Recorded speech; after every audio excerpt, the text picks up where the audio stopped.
Скандал на ортопедија во клиничката болница Штип. 7-годишно дете тепано додека без анестезија докторите се обидувале да му ја наместат скршената рака, обвинуваат родителите, па освен со гипс, детето од амбулантата излегло со модрици по лицето и крвава уста, со обвинување за нехуман однос на дежурните доктори и дека тие му ги нанеле повредите на лицето на детето за време на интервенцијата, излезе денеска пред камерата на телевизија Стар мајката на Един, Телкизеа Витановско од Берово.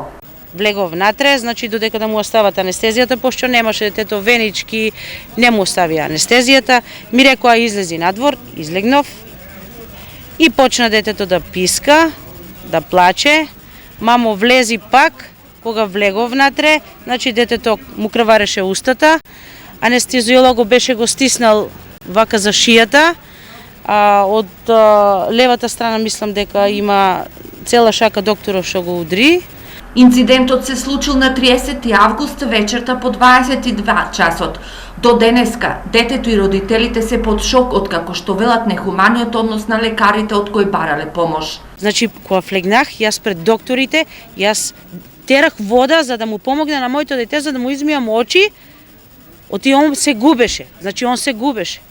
Значи, они со шчотек, значи, и раката ипак па не знам дали е окей наместена. Това беше се со агресивност, со нервоза и така.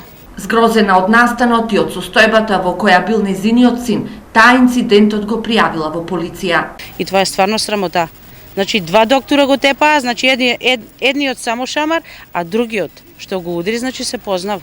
Денеска од СВР Штип го потврдија инцидентот и истакнаа дека работат на комплетирање на случајот. Од клиничката болница негираат какво и да е насилство и целата ситуација ја објаснуваат на следниот начин. Прегледано е од страна на доктор специјалист ортопед и констатирано е скршеница на левата подлактица која е здобиена со патотераса.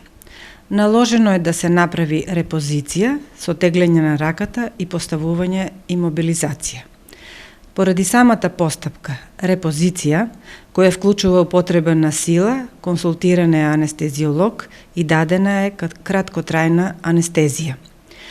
Целата постапка е завршена околу 9 часот во присуство на родителите делумно, бидејќи при самата репозиција биле замолени да излезат надвор. Репозицијата може да направи лесна траума, но од медицински аспект таа е завршена професионално и успешно и самата скршеница и имобилизација кај детето во моментот се во задоволителна позиција. Инцидентот ке има судска разврска, најавија родителите, но разврски и одговорност ке бари невладината КАМ, каде денеска родителите на Един поднесоа представка за прекршување на здравствените права.